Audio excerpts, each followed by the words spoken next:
70% हिस्से में पानी ही पानी है, जिसे जलमंडल कहा जाता है। और इसी जलमंडल में 5 महासागर मौजूद हैं, जिनमें सबसे बड़ा महासागर प्रशांत महासागर यानी कि पैसिफिक ओशियन, दूसरा है अटलांटिक महासागर और तीसरा है हिंद महासागर यानी कि इंडियन ओशियन और चौथा है दक्षिणी महासागर और पांचवा और सबसे छोटा महासागर है आर्कटिक महासागर। दोस्तों, साइंस के क्षेत्र में हम मानव ने काफी तरक्की कर ली है, लेकिन आपको जानकर हैरानी होगी, इसके बावजूद भी हम मानव इस विशाल समुद्र की अभी तक केवल 20% हिस्से का ही गहन अध्ययन कर पाए हैं। इस समुद्र की असीम गहराइयों में अभी भी तकरीबन 80% हिस्सा हम मानव से बिल्कुल अनजान है।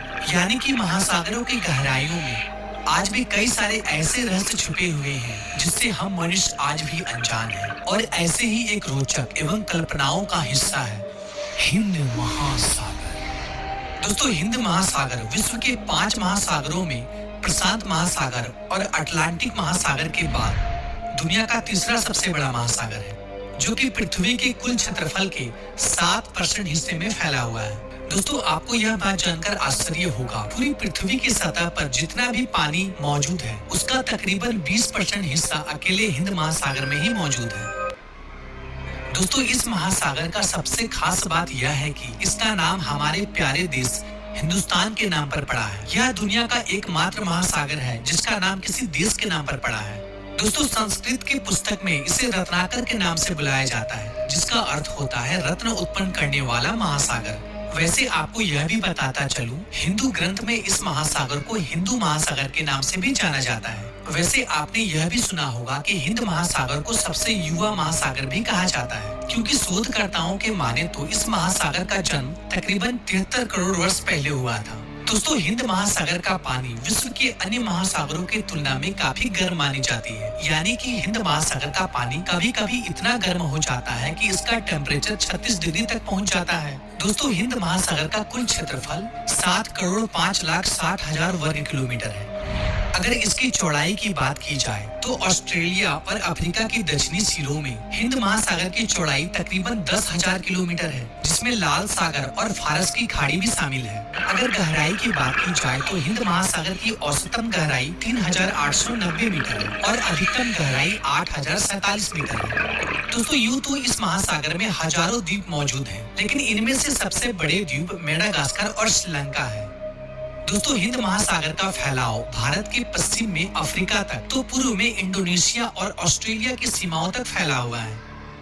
दोस्तों, जैसा कि आप जानते हैं, महासागरों में पानी का बहाव हमेशा एक ही दिशा में होता है, लेकिन आपको जानकर हैरानी होगी, हिंद महासागर में पानी का बहाव साल में 2 बार परिवर्तन होता है। गर्मियों में मानसून की हवाओं के कारण पानी का बहाव भारत की ओर होती है तथा सर्दियों में अफ्रीका की ओर बहने लगती है।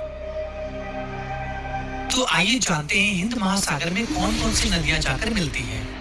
हिंद महासागर में जाकर मिलने वाली नदियों में सबसे प्रमुख नदी सिंधु, गोदावरी, कृष्णा, नर्मदा। इसके अलावा विश्व की 2 सबसे बड़ी नदियां ब्रह्मपुत्र और गंगा हिंद महासागर में जाकर मिलती है। यह नदियां 2000 किलोमीटर दूर हिमालय पर्वतमाला से रेत और मिट्टी लाकर समुद्र में जाकर डालती है, जिनसे नदियों के मुहाने के आगे महासागर में अनेकों टापू बन जाते हैं। इनमें से कई ऐसे द्वीप भी बन जाते हैं जिनकी प्राकृतिक सुंदरता विश्व में और कहीं नहीं देखी जा सकती है, जो कि पर्यटकों के लिए मुख्य आकर्षण का केंद्र बना हुआ है। दोस्तों, हिंद महासागर का सबसे गहरा गर्त सुनाता ट्रेंच है, जिसे कि जावा ट्रेंच के नाम से भी जाना जाता है। इसकी अधिकतम गहराई 7,730 मीटर है और लंबाई तकरीबन 3200 किलोमीटर तक है।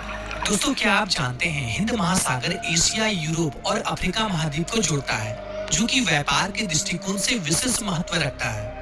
भारत का तकरीबन 78% अंतर्राष्ट्रीय व्यापार हिंद महासागर से ही होता है। वैसे तो हिंद महासागर की सीमाएं 40 देशों को छूती है और इनके तटों पर विश्व की 40% आबादी बसती है।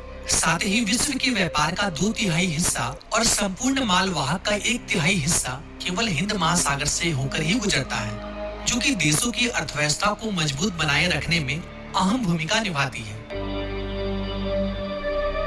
तो दोस्तों, आज के लिए इतना ही। आशा करता हूँ कि ये जानकारी भरी वीडियो आपको पसंद आई होगी। अगर पसंद आई हो तो लाइक जरूर कीजिएगा, साथ ही हमारे चैनल को सब्सक्राइब कर लें। फिर मिलते हैं एक नई वीडियो में एक नए टॉपिक के साथ। तब तक के लिए